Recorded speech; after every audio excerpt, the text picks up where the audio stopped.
On accueille dans cette première partie d'émission l'association SDAR. Ce n'est pas la première fois qu'on les entend sur Radio U. Dernièrement, c'était lors d'une soirée Acoust Chill Attack sous la mairie de Brest. Vous vous en souvenez, je pense. Bonsoir. Bonsoir. Bonsoir. Comment allez-vous ? Ça va, merci. Ça va, très bien. C'est le plus important. Pas trop stressé ? Un petit peu. Ça paraît... Là, ça On a paraît... plus de chaises qu'avec du beige. J'ai l'impression, hein. Est-ce qu'on devrait pas sinon juste ramasser une rangée, une petite chaise, une rangée? Peut-être la dernière de là-bas, tu sais. Ouais. On la range, comme ça fait toujours mieux. C'est ce que j'aurais pas dit.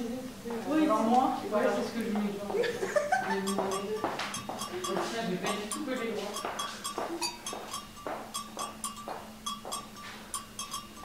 Sociologie, débat, action, réflexion.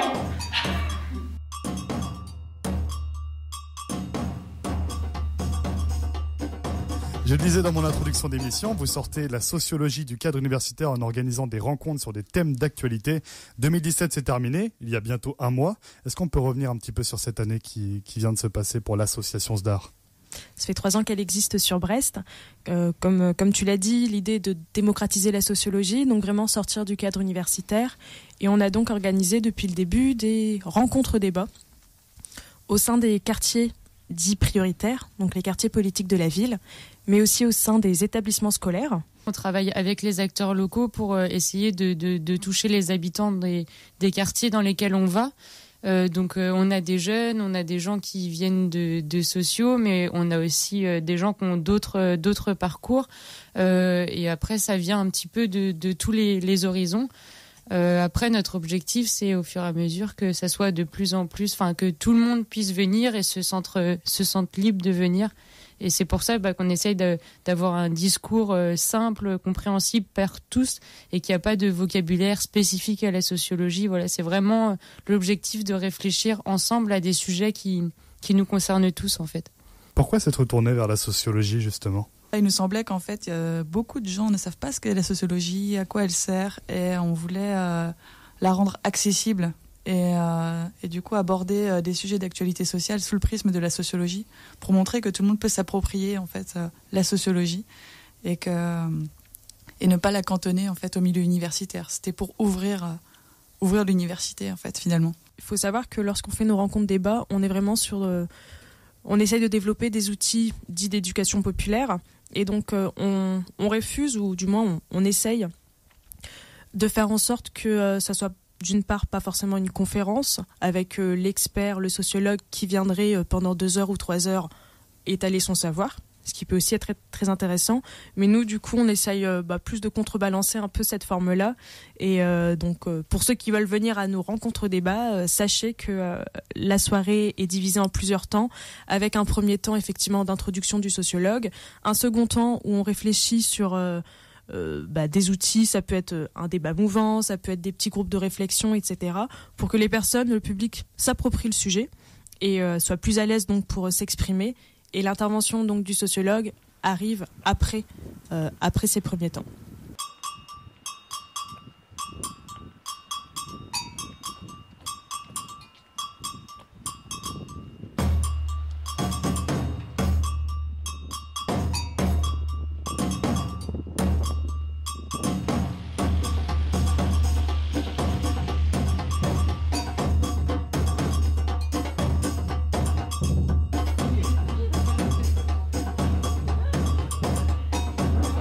Donc on va passer au débat mouvant. Donc pour ceux qui ne connaissent pas, on va vous donner une affirmation.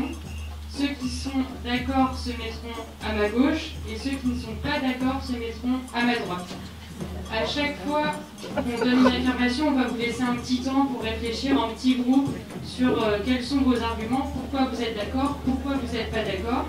Et l'objectif après, ça sera que les personnes puissent prendre la parole pour énoncer les arguments. L'objectif, c'est pas qu'il y ait un dialogue de sourds, c'est que chacun donne un argument, que les autres donnent un autre argument sans se répondre. On essaye de comprendre les positions des uns et des autres, c'est pas un affrontement. Et à chaque fois que vous êtes touché par un argument, vous pouvez changer de côté. D'accord ? Pour montrer que l'argument a eu du poids. L'objectif, c'est que ça bouge. On va commencer avec la première question. Alors, première question, ma vie est déterminée par le milieu social dans lequel j'ai grandi. Je suis d'accord, je ne suis pas d'accord.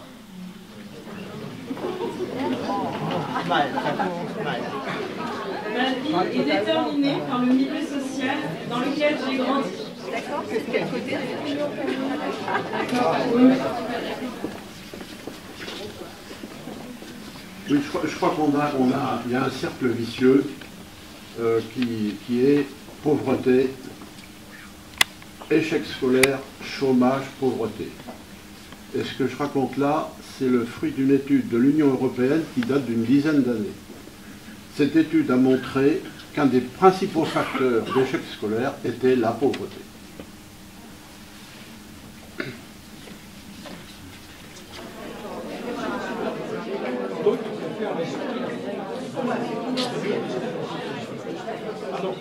On est parti du principe que les aides sociales, ça englobait toutes les aides possibles pour aider quelqu'un à s'en sortir et pas que financières.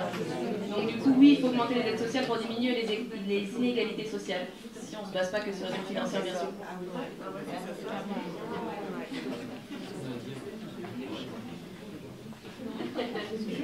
Il y a des arguments. Non. Donc on s'est dit que les aides sociales, forcément c'est important, les gens aient des revenus décents pour vivre décemment, mais que ça ne va pas forcément gommer les inégalités sociales pour autant. Je ne sais pas ce qu'on entend en fait comme aide sociale, mais moi il me semble qu'on est pour beaucoup bénéficiaire de nombreuses aides sociales. Je pensais aux prestations familiales, je pensais aux allocations logement, je pense à tout un tas d'aides et qui effectivement, je dirais, ne font pas de différence entre les uns et les autres et que ce n'est pas forcément réservé aux populations dites pauvres. Voire même certaines sont pour, et ça a été remis en cause il y a peu de temps, les prestations familiales étaient attribuées suivant le nombre d'enfants et quel que soit nos niveaux de ressources.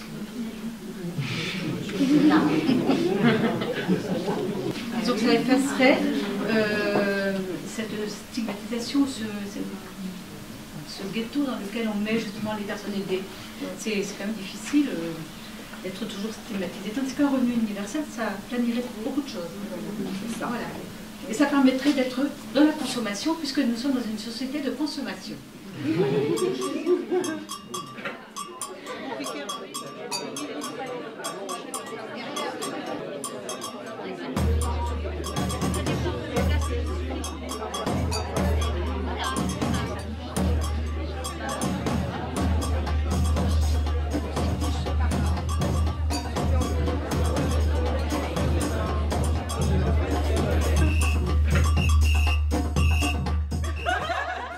Notre objectif, c'est de démocratiser la sociologie et de la sortir du cadre universitaire. Dans ce cadre-là, on intervient au sein des quartiers prioritaires de la ville de Brest et aussi au sein des établissements scolaires. Nous organisons des rencontres-débats sur différents thèmes de l'actualité, comme L'immigration, les discriminations, le genre les inégalités sociales, les inégalités scolaires et la drogue.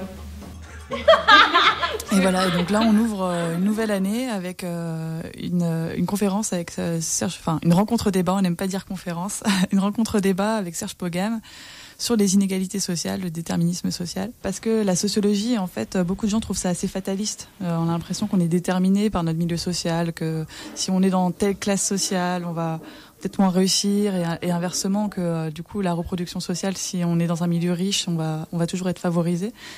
Et c'était un peu de questionner ce déterminisme et de savoir quel est notre libre arbitre. Je voudrais aujourd'hui essayer donc de répondre à cette question. Inégalité sociale, comment pèse-t-elle sur nos vies? C'est la question qui m'a été adressée. Je ne l'ai pas choisie. On me dit, voilà, il faut répondre à cette question. Donc, très bien. Donc, je vais essayer d'y répondre à partir des recherches que j'ai effectuées depuis une trentaine d'années.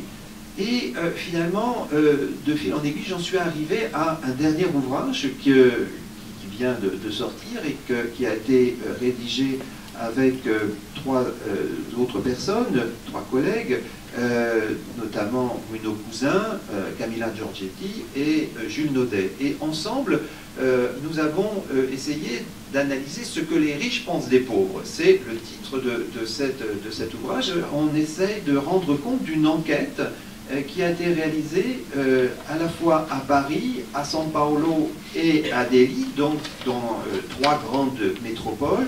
Et dans chacune de ces métropoles, nous avons effectué des entretiens approfondis, non pas auprès des pauvres comme je l'avais fait jusque-là, mais bien auprès des catégories les plus riches de ces métropoles. Donc on a demandé aux personnes de nous expliquer leur mode de vie. Et bien sûr, puisque c'était des personnes qui avaient choisi de vivre dans un quartier particulièrement ségrégué, de vivre entre eux, avaient le choix d'une pratique donc d'auto-ségrégation d'une certaine manière, avaient fait un choix de vivre en étant coupés des autres couches de la population. Les riches vont parler bien sûr du confort de leur quartier, de la façon dont ils envisagent la vie, quel est l'ordre moral auquel ils se réfèrent dans leur quartier. Et de fil en aiguille, on arrive très très vite à aborder la question de l'altérité, c'est-à-dire de leur quartier par rapport aux autres quartiers, et donc par rapport aussi aux quartiers populaires, dans lesquels se concentrent des personnes qui sont au chômage, des populations d'origine étrangère, qui souffrent de discrimination. Et donc les riches, presque sans les forcer beaucoup, on arrive à parler des pauvres. Est-ce qu'ils en parlent en termes d'indésirabilité? Est-ce que les pauvres leur causent des nuisances dont ils cherchent à se distinguer et prendre des distances? Est-ce qu'ils justifient, et comment ils justifient les inégalités?